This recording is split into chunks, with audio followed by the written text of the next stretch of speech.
Build Connect, le podcast qui donne la parole à ceux qui construisent aujourd'hui le bâtiment de demain. En novembre 2022 s'est tenue la 5e édition du colloque international. 2 journées riches en conférences, tables rondes, retours d'expérience et moments de networking. 2 jours pour donner l'impulsion, susciter des collaborations et changer d'échelle. Build Connect, un programme proposé par le pôle Fibre Énergie Vie, seul pôle de compétitivité entièrement dédié au bâtiment, et par l'Université de Strasbourg avec le soutien de 15 entreprises mécènes. Nous allons en effet aborder ce matin de façon très concrète un sujet passionnant, parfaitement dans le ton prospectif de cette 5e édition du colloque Build Connect. La question posée, quel avenir pour la robotique dans la construction? Pour répondre à cette question, 2 invités de marque que j'ai le grand plaisir d'accueillir sur cette scène. Bonjour Valérie David, très heureux de vous retrouver ce matin sur ce Bonjour à plateau. toutes et à tous. Comment ça va? Oh, ça va, ça Bien. va. Super, vous êtes, chère madame, la directrice du développement durable et innovation transverse du groupe Eiffage, leader européen du BTP, spécialisé dans de nombreux métiers des travaux publics, la construction, l'immobilier, l'aménagement, le génie civil, les infrastructures, le métal, les concessions, l'énergie. J'en ai peut-être oublié. Vous pouvez compléter ce panorama? Alors, Oh, rassurez-vous, j'en oublie moi aussi. Il y a plus de 100 métiers chez Eiffage. Alors, voilà, j'en découvre encore. Grosso modo, donc on est un groupe européen. 96% du chiffre d'affaires est fait dans l'Union européenne. 72 000 salariés. Et on est très fiers d'être l'entreprise où l'actionnariat salarié est le plus important en France, puisque nous avons plus de 80% de nos collaborateurs qui sont actionnaires de l'entreprise. Bonjour professeur Sigrid Brell-Schockschan, j'espère que je prononce bien. Très heureux de vous accueillir, très heureux de vous accueillir ici à Strasbourg. Wie geht es Ihnen?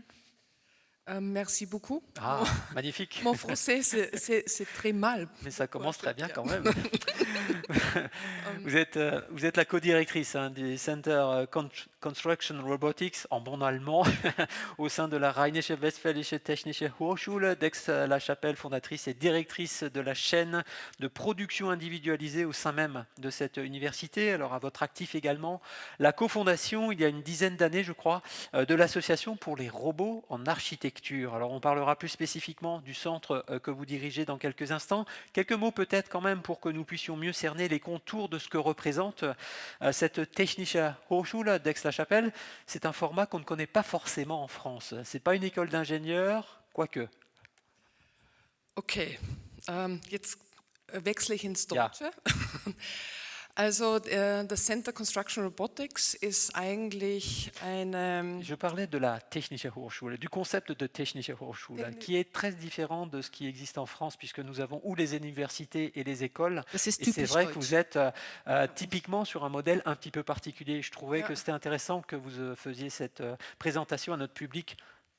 Ja, die Technische Hochschule im Endeffekt, also wir bilden ca. 55.000 Studierende aus mit 530 Professuren in verschiedenen Fakultäten.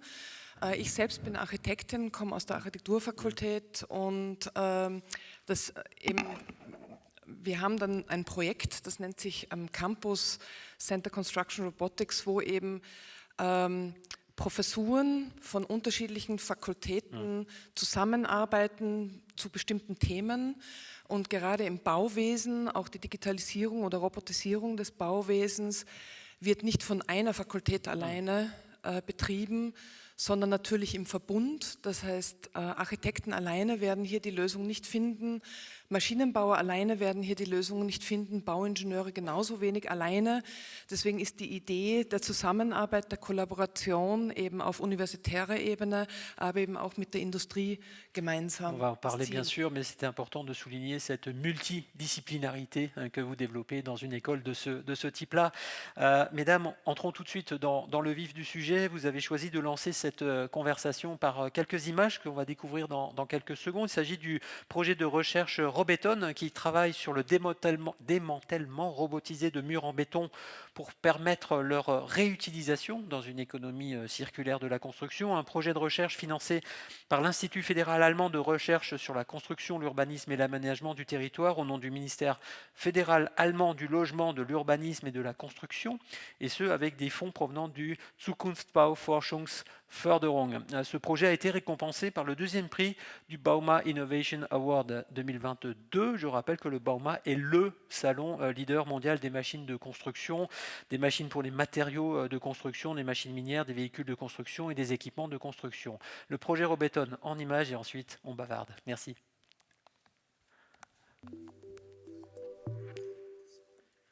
Construction is one of the most critical economic sectors for current climate change, accounting for over 39% of global CO2 emissions.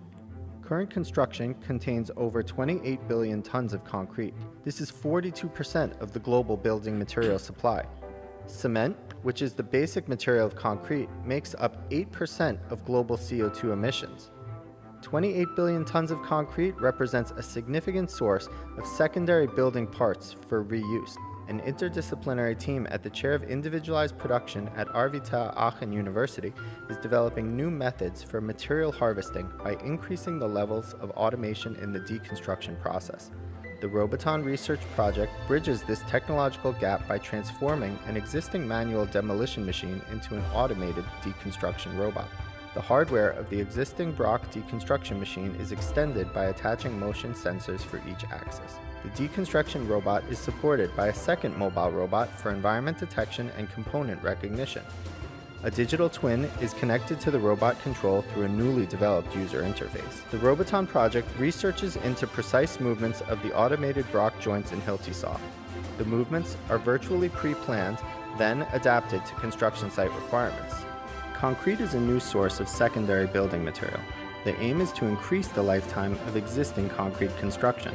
The Roboton research project enables automated deconstruction and the creation of new building processes for modular reuse of harvested concrete building parts. The future goals of the Roboton research project increase the controlled deconstruction by 40%, increase worker safety through automation, reuse 70% of existing concrete building construction for the extraction of secondary building parts, reduce global cement-based CO2 emissions by 1%. J'adore ce film. Merci pour ces images. En effet, je voulais vous demander un petit commentaire.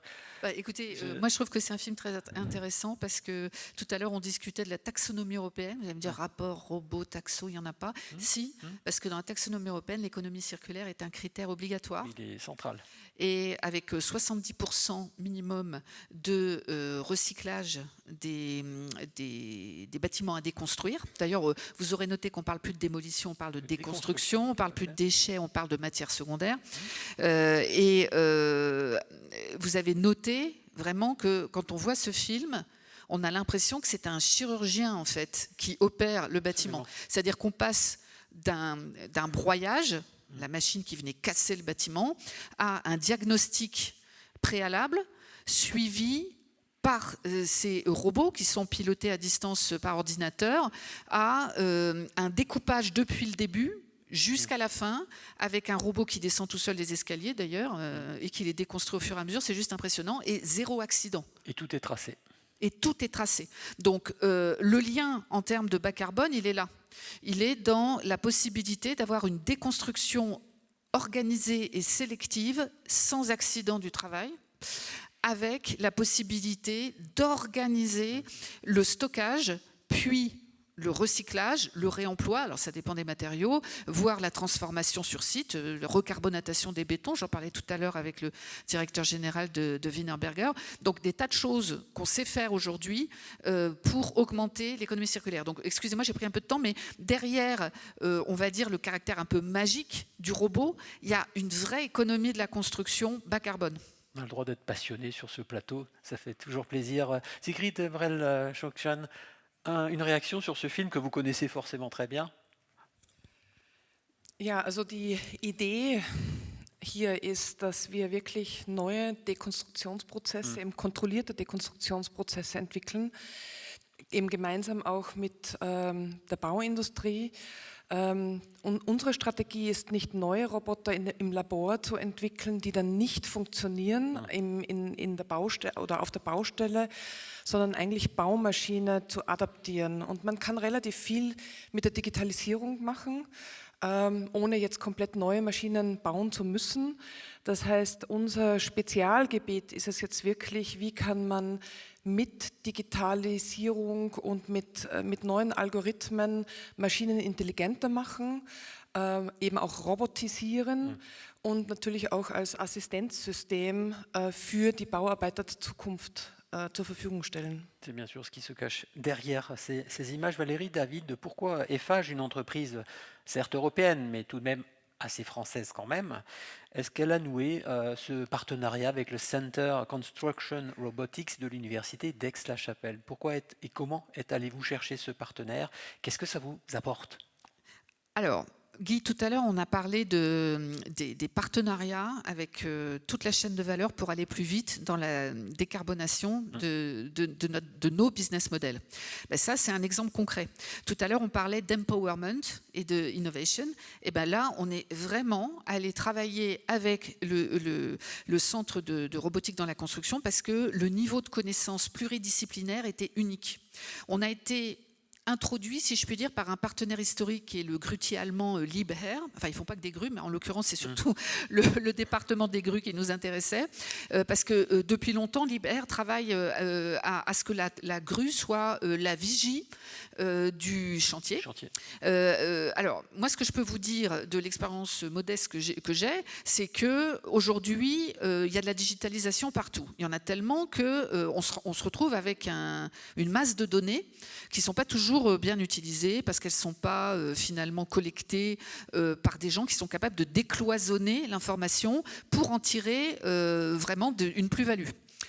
Par exemple, sur les chantiers du Grand Paris, on a été obligé de mettre des capteurs partout, sur les voussoirs, sur un certain nombre de matériels, pour mesurer tout un tas de choses, sauf que on n'est pas propriétaire de la donnée, ça remonte à la SGP, on ne sait pas ce qu'ils en font. Ce n'est pas une critique, hein, on est au milieu du gué, tout ça est en train d'évoluer.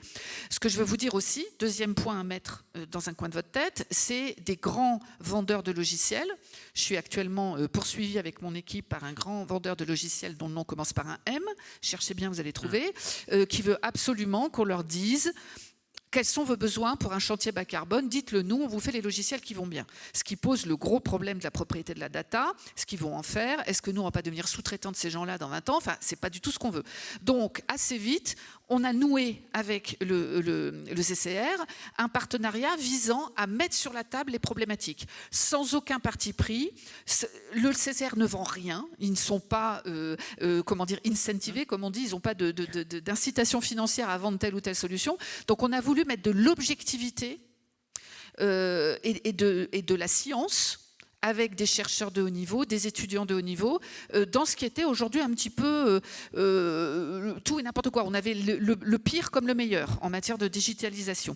Donc ça a été ça vraiment notre sujet, c'est co-construire et tester avec nos partenaires de la chaîne de valeur, Liebherr, il y a Saint-Gobain, il y a Brock, il y a KUKA, j'en passe et d'autres. On a aussi des petits concurrents comme Leonhard Weiss ou bien Por, les Autrichiens. On s'entend très très bien avec eux d'ailleurs et ça se passe très bien et ça nous permet vraiment d'échanger sur voilà ce qu'on ressent nous pour avoir un chantier bas carbone, une logistique de service qui s'apparenterait à une chorégraphie de service, une analyse des dépenses énergétiques et donc des émissions de CO2, etc.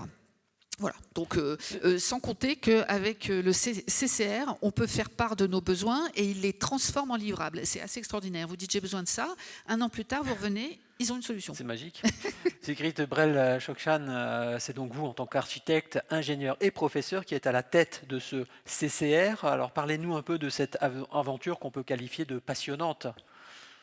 Ich hoffe, ich habe die Frage jetzt richtig verstanden, weil ich habe nämlich nichts zum Hören. Non, mais parlez-nous du CCR, présentez-nous un petit peu le CCR et son ADN finalement. Genau, voilà. also die Idee, die Valerie David ja schon erklärt hat, was der Vorteil jetzt für die Industrie ist. Also für uns ist auf der anderen Seite eine große Chance, direkt mit Industriepartnern aus der Wertschöpfungskette zusammenzuarbeiten. Einfach aus dem Grund, weil man Forschung nicht am weißen Blatt Papier machen kann. Und das Besondere, was wir jetzt in Aachen, also das Schöne ist ja Aix-de-Chapelle, glaubt ja jeder, dass es in Frankreich ist, aber wir sind eine Euregio-Region, das heißt Belgien, die Niederlande, Frankreich. Also die Idee war wirklich eine europäische Referenzbaustelle zu machen. Und das ist jetzt das erste Reallabor, was tatsächlich umgesetzt wurde, wo wir eben neben dem RWTH-Slogan von Lernen, Forschen, Machen eben auch sehr stark auf das Machen uns konzentrieren, dass wir neue Technologien validieren können als eben neutraler Partner der Industrie, dass wir auch vor allem Forschung für den Markt machen können. Das heißt, wir können Prozesse prototypisch entwickeln, mit Industriepartnern dann zu einem Marktprodukt machen und dann es direkt auf die Baustelle einsetzen. Also wenn man sich überlegt, dass zum Beispiel auf Baustellen man vielleicht einen Tag lang Versuche macht und eine Baustelle lahmlegt, was das eigentlich dann der Industrie kostet. Das ist etwas, was wir in diesem Reallabor relativ einfach umsetzen können, indem wir hier eben entsprechend die Tests in realen Umgebungen, aber trotzdem in einem Forschungskontext machen können. Alors pardon, je vais peut-être vous taquiner un petit peu. J'entends en filigrane de ce que vous dites cette notion de research to market. Ça, c'est Voilà, important. je peux vous laisse peut-être vous juste installer, intervenir voilà. pendant Oui. qu'elle s'installe. Research to market, c'est très important parce que d'une manière générale, dans le BTP, et je n'ai pas la prétention de parler pour mes grands compétiteurs, mais les chiffres montrent qu'on a un délai entre la recherche et la mise en marché qui est trop long. Et ça peut décourager parfois. D'où l'intérêt de travailler dans des accélérateurs. Certes, on va partager les résultats, mais pas de problème avec ça. Des accélérateurs depuis la recherche fondamentale, recherche appliquée et mise en marché. Professeur, le canal 1 pour la langue française, voilà, pour vous aider. Je reviens sur cette notion de research to market qui se cachait un peu dans vos propos. Beaucoup font ça déjà, beaucoup d'organismes, d'instituts de recherche le font déjà. Qu'est-ce qui vous différencie de ces acteurs qui existent dans votre champ concurrentiel aussi ? Also das Alleinstellungsmerkmal ist in diesem Fall sicherlich die Referenzbaustelle, also dass wir tatsächlich Bauprozesse mit verschiedenen Fokus entsprechend umsetzen können.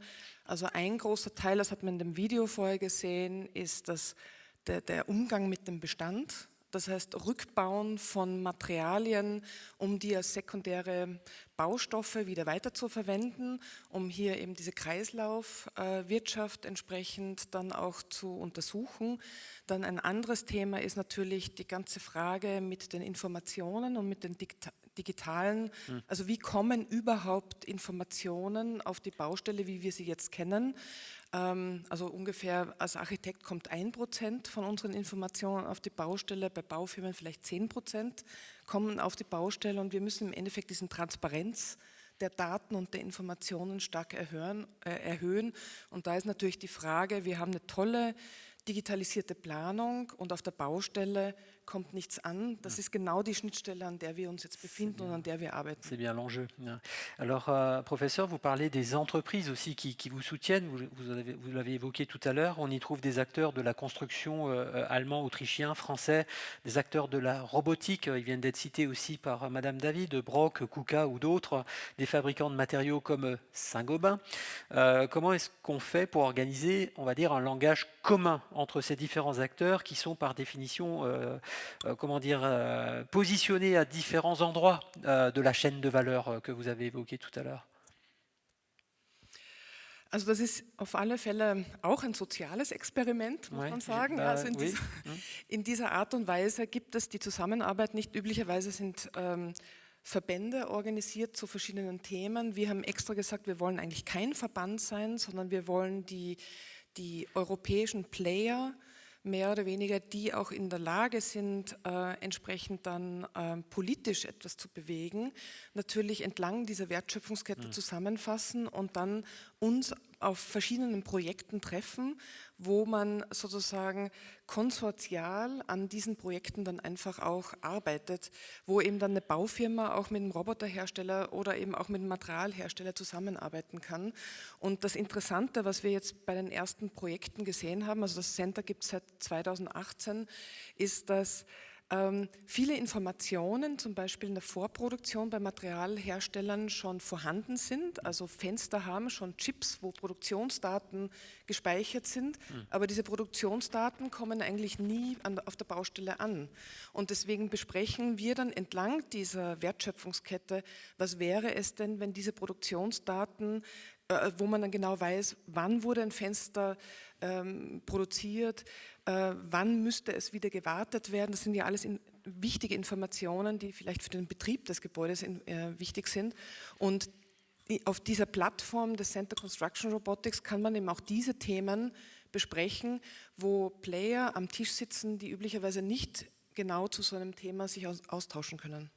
Merci pour ces propos. On fait une petite respiration en images et on continue la conversation. On regarde.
Ici tous vos soutiens, tous les partenaires avec lesquels vous travaillez. Vous vous reconnaissez dans votre univers de tous les jours. Un commentaire peut-être sur ces images. Là, on est au cœur de votre activité. Vous, madame, professeur. Non, c'est vous. Ah oui, je crois qu'on était chez vous, hein. À moins que je n'ai pas tout compris, mais je pense qu'on était vraiment chez vous.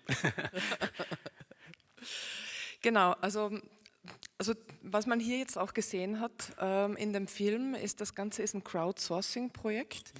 Im Endeffekt ist es so, dass die Industrie uns da eben auch unterstützt hat, also auch herzlichen Dank hier an Eiffage, der uns die ganzen Container, wo jetzt die Studierenden eben auch entsprechend ihre Heimat gefunden haben, dann zur Verfügung gestellt haben. Also es ist ein 3,5 Millionen Euro Projekt von Firmen, also von unseren Firmenpartnern, die uns das zur Verfügung gestellt haben.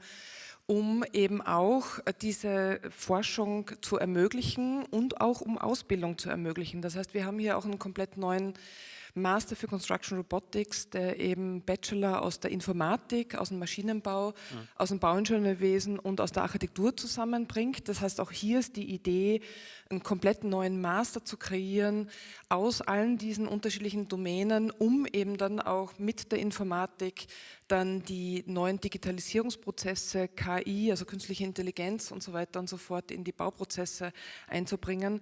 Und natürlich ist es auch wichtig, dass wir so ein zweiseitiges Bein haben, indem wir auch entsprechend Forschungsanträge stellen auf der Europäischen Union, aber auch eben in Deutschland. Das heißt, im Moment laufen an die 20 Millionen Euro Projekte da drauf, wo eben dann auch die Use Cases von den einzelnen Partnern entsprechend unterstützt werden. Das heißt, das ist dann auch wieder so ein bisschen der Return of Investment für den Aufbau dieser gemeinsamen Infrastruktur oder dieser gemeinsamen Plattform, wo wir eben dann auch mit hoheitlichen Projekten entsprechend dann die Forschung und auch die Grundlagenforschung durchführen können. En vous écoutant, je pense aussi aux défis que ça représente peut-être sur l'évolution des métiers de formateur, d'enseignant. La dimension pédagogique, elle mute aussi grâce ou à cause de cette multidisciplinarité. Faire bosser des architectes avec des ingénieurs, la digitalisation au cœur de tout ça, c'est peut-être pas si évident que ça. Comment vous travaillez cette question ? Ja, für uns sind natürlich die Partner vom Center Construction Robotics hier ein ganz wichtiger Bestandteil in der zukünftigen Lehrausbildung oder eben auch der Weiterentwicklung der Lehre. Ganz einfach, weil wir müssen ja für den Markt und für die Bedürfnisse des Bauens eigentlich ausbilden. Und gerade jetzt haben wir ja einen unglaublichen digitalen Umbruch und wir haben überhaupt einen Umbruch auch mit diesen ganzen großen Fragestellungen zur Nachhaltigkeit, also wie können wir klimafreundlicher bauen. Also wir haben das auch beim ersten Film gesehen, also eigentlich wir haben das Problem, dass gerade das Bauen der größte Produzent für Abfälle ist und so weiter und so fort. Das heißt, wir haben jetzt unglaubliche Fragen in einer sehr kurzen Zeit, auch wie gehen wir mit der Energie um. Das heißt, im Endeffekt werden wir jetzt mit vielen, vielen Fragen konfrontiert und daher muss man wahnsinnig schnell jetzt auch unsere Ausbildungsziele verbessern und das geht eben nur dann auch gemeinsam mit Partnern, die auch wissen, was sie brauchen in der Zukunft. Ja? Und deswegen funktioniert das sehr gut. Sans mauvais jeu de mots, en français, on dit qu'on est au pied du mur. Voilà. Comme ça, elle est faite. Valérie David, est-ce qu'au-delà du projet Robeton, redevenons sérieux, en tout cas je parle pour moi, on a découvert ce projet en introduction. Est-ce qu'il y a d'autres exemples de projets en cours avec le CCR ? Du coup, je vois un potentiel immense de coopération. Oui. Alors, je vais vous parler rapidement de 3 projets. Le dernier est assez confidentiel, donc je ne pourrais pas en dire trop, mais on a un premier projet qui s'appelait Sum of Data.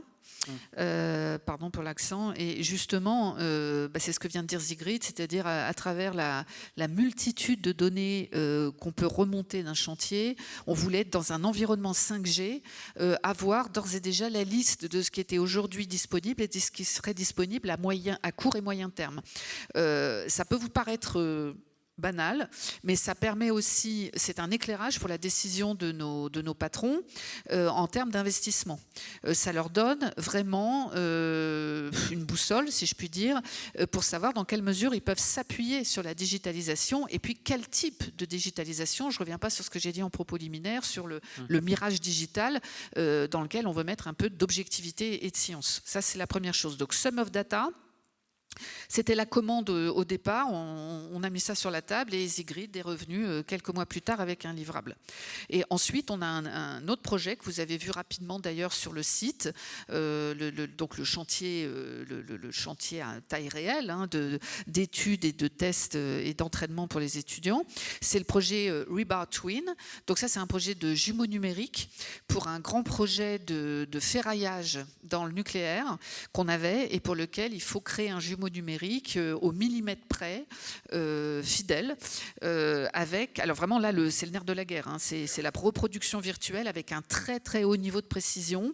Et ce projet a abouti à de nombreuses avancées, hein. Vous avez vu la façon dont c'est travaillé avec différentes technologies, même des positions satellitaires. Donc tout a été étudié pour essayer de reproduire un jumeau numérique extrêmement fiable et adapté aux contraintes réglementaires et au niveau de sécurité très élevé, évidemment, du secteur nucléaire. Professeur, quelques mots sur ces deux projets qui viennent d'être évoqués, Sum of Data et Rebar Twin. Où est-ce que vous en êtes et comment vous le vivez du côté, de la dimension recherche?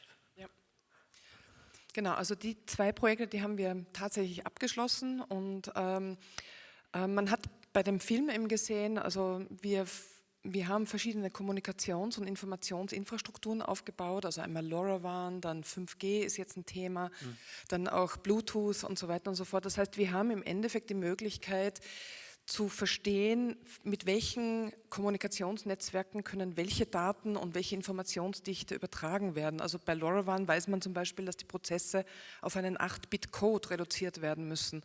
Bei 5G ist das wieder komplett was anderes. Und da ist natürlich dann total spannend, welche Prozesse lassen sich wie abbilden. Also was völlig klar ist, dass Baufirmen im Moment in der Lage sind, viele Daten zu sammeln. Nur die Frage ist, wie interpretiert man die und was macht man aus diesen Daten?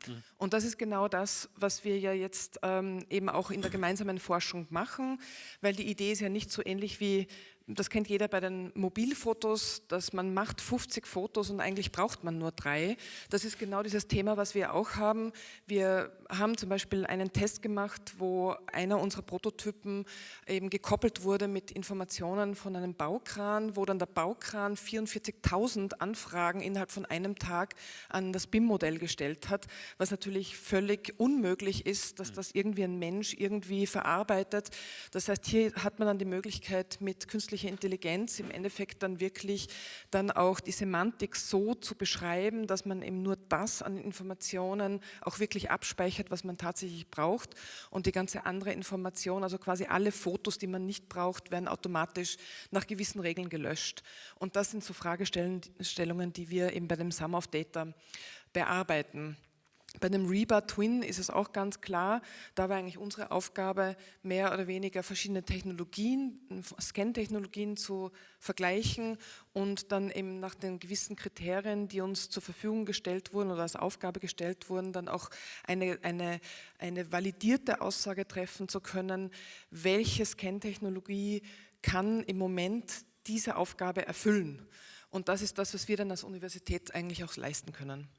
Valérie David, j'aimerais qu'on aborde un dernier projet, celui que vous menez actuellement, si on peut en parler bien sûr. Je tente évidemment la chose. Quel est son petit nom? C'est quoi l'objet? Oui, quel teasing. Alors, c'est le projet Coach. Donc Coach, c'est un projet actuellement développé entre Eiffage Génie Civil et Sigrid, son équipe, enfin le CCR. Donc je ne dirais pas tout, mais retenez globalement qu'il s'agit d'un hyperviseur de chantier multi-usage. En fait, il y a des usages, 4 premiers usages. Alors, il est évolutif, il y a 4 premiers usages qui ont été identifiés. La gestion de l'énergie en temps réel et en prédictif. Ça, c'est hyper important. Le but est double, diminuer la consommation d'énergie provenant du réseau et diminuer le coût des installations énergétiques qui sont la plupart du temps surdimensionnées. Et lors d'un audit énergétique, on s'est rendu compte aussi qu'on perdait beaucoup d'argent parce qu'on surdimensionne systématiquement les besoins énergétiques pour être sûr de répondre à tous les cas de figure. Et puis, on perd énormément d'argent. Voilà. Tendre vers le zéro accident. Bon, vous savez que c'est majeur dans le BTP en Europe. Nous, on a actuellement un taux de fréquence de 6. Ce qui est pas mal, mais notre président veut qu'on tende vers le zéro accident. Bon, c'est difficile et il faut le faire quand même. Tous les accidents sont, même si on a moins, ils restent inacceptables, exactement, via à la fois des alertes prédictives et des alertes instantanées. Le pilotage et la remontée en temps réel de toutes les données environnementales, et pour moi ça c'est effectivement majeur, associé à une chorégraphie de chantier en temps réel, et puis la productivité. Donc ce qui est intéressant dans Coach, c'est qu'on peut ajouter des branches à l'arbre de décision, à l'arbre de remontée des données et à l'arbre décisionnel. Donc c'est vraiment faire de cet écosystème vivant qu'est un chantier, un système sous monitoring digital, à la fois pour l'optimiser en temps réel et pour en tirer des leçons en termes d'anticipation et d'organisation. C'est énorme en termes d'ambition, en termes d'enjeux aussi. Comment oui, Parce que c'était impossible, nous allons le faire. Enfin, vous Exactement, connaissez bien sûr, oui, évidemment. On se donne quand même 3 ans pour arriver à un premier prototype en lien avec LibAir, vraisemblablement, sachant que on n'est pas les seuls sur ce sujet, on en a conscience, mais nous, ce qui nous intéresse, je reviens sur ce qu'on disait tout à l'heure, c'est la rapidité. C'est d'ailleurs presque... Moi, j'ai fait 2 interventions ce matin, c'est seulement maintenant que je parle de rapidité. En fait, vous avez vu, pour ceux qui ont suivi les interventions, qu'on a énormément de solutions, que ce soit en termes conceptuels ou en termes techniques et technologiques. Le problème, c'est la rapidité avec laquelle elles arrivent sur le marché, la rapidité avec laquelle elles se déploient et à la fois la réduction des besoins en amont, la sobriété et la vision globale. Et moi, c'est ça, le problème qu'on a, c'est qu'on va pas assez vite, en fait. Aujourd'hui, il faudrait multiplier. Nous, on a calculé qu'il faut multiplier par 3 notre réduction d'émissions de gaz à effet de serre, même si aujourd'hui, moi, je suis dans l'épure de la réduction des émissions de gaz à effet de serre d'ici 2030. On espère bien, en 2027, annoncer un objectif supérieur. Donc, il faut aller plus vite. Et c'est la raison pour laquelle, d'ici 3 ans, on espère vraiment avoir appliqué au chantier un mode organisationnel qui oblige réellement à modifier les méthodes de travail, parce que finalement, tout ça, c'est de l'amont. Tout ça, c'est de l'anticipation en amont. Et puis, je me permettrai une petite boutade. Ça oblige aussi à revoir la hiérarchie dans le chantier, parce que l'information va être partagée. L'information va donc pouvoir être analysée quasiment par tout le monde. Et donc, ça oblige aussi à accepter la modestie et à accepter la collégialité. Oui. Exactement. Si vous avez des questions, préparez-les. J'ai juste une intervention encore de Madame le professeur. Il nous reste quelques minutes, n'hésitez pas. Quel est l'enjeu pour le CCR de ce méga projet? Allez, je vais l'appeler comme ça. Il est imposant. J'imagine budgétairement aussi. On ne peut pas tout dire, je sais, mais je tente, je suis là pour ça, moi. Also für uns bedeutet das sicher, dass wir diese vielen Fragestellungen auch entsprechend orchestrieren müssen. Also das ist dann auch etwas, das kann nicht eine Professur alleine, sondern wir werden Maschinenbauer einbinden, wir werden Informatikprofessuren einbinden. Also für uns sind diese komplexen Fragestellungen unglaublich spannend. Auch das Risiko, dass wir da jetzt auch in dieser kurzen Zeit dann auch die Fragen beantworten können, das ist natürlich auch sehr hoch. Ja. Ich meine, deswegen machen wir Forschung und setzen nicht irgendwie vorhandene Technologien sofort auf jeder Baustelle ein. Und deswegen ist diese Referenzbaustelle oder dieser Ort, wo wir in Ruhe Prozesse ausprobieren, aber eben auch scheitern dürfen. Und das ist auch total wichtig. Also wir haben einen Ort, wo wir scheitern dürfen, und zwar kontrolliert scheitern dürfen. Auf einer Baustelle wäre das zu gefährlich, also auf jeder normalen Baustelle. Und deswegen freuen wir uns natürlich auf die weitere Zusammenarbeit und hoffen, dass wir dann wirklich in diesen 3 Jahren dann auch die Fragen oder zumindest einzelne Fragen beantworten können, um dann eben auch die Organisation der Baustelle dadurch zu verbessern. Mesdames, Messieurs, est-ce que vous souhaitez interpeller nos 2 invités expertes? Une voix, 2 fois. On ne voit pas forcément très bien, donc manifestez-vous. Je vois l'horloge qui m'indique qu'il va falloir clore dans quelques instants cette conversation. Juste peut-être une dernière question rapide à vous soumettre, tout simplement celle que nous posions en introduction de notre très bel échange. Quel avenir pour la robotique dans la construction? Vous allez me dire il est vaste, mais Il y a des étapes sans doute à franchir, des crans à franchir encore. Je commence par vous, Sigrid Brell-Schockchan. J'espère que je prononce vraiment bien votre nom. Ja, genau. Also in der Vorproduktion sind wir schon sehr weit. Also das ist ja vergleichbar mit der Automobilproduktion. Das heißt, hier sehen wir vor allem im Holzbau schon sehr, sehr viele Firmen, die auch Robotik eben vor allem auch in der Vorproduktion oder auch im Modulbau einsetzen. Auf der Baustelle ist der Weg noch ein bisschen weiter, weil das im Endeffekt eine sehr unstrukturierte Umgebung ist und eben nicht mit den Produktionshallen der Automobilindustrie so einfach vergleichbar sind. Das heißt, hier gibt es noch einige Dinge, die entsprechend zu lösen sind, eben vor allem Umfelderkennung, dann eben auch die Übertragung der Baustelle. Im Moment haben wir der Daten auf der Baustelle, im Moment haben wir Situationen, wo Roboter aus dem Gebäude rausfahren müssen, um Informationen zu empfangen, weil eben dann im Gebäude sozusagen die Verschattung eben von Wi-Fi und sonstigen Dateninfrastrukturen eben gegeben ist. Das sind im Endeffekt genau die Bausteine, die wir jetzt auch versuchen mit 5G und später dann mit 6G zu lösen. Ja, aber ich denke, wir müssen einfach auch aufgrund des Arbeitskräftemangels und eben auch zum Schutz der Arbeiter, die eben auch großen Unfällen auch ausgesetzt sind. Das heißt, also ohne Robotik wird es nicht gehen. Das heißt, dort geht ganz klar die Route hin der Zukunft. Valérie, David, vous avez le mot de la fin, l'avenir. Alors, je n'ai pas de boule de cristal, Bien sûr.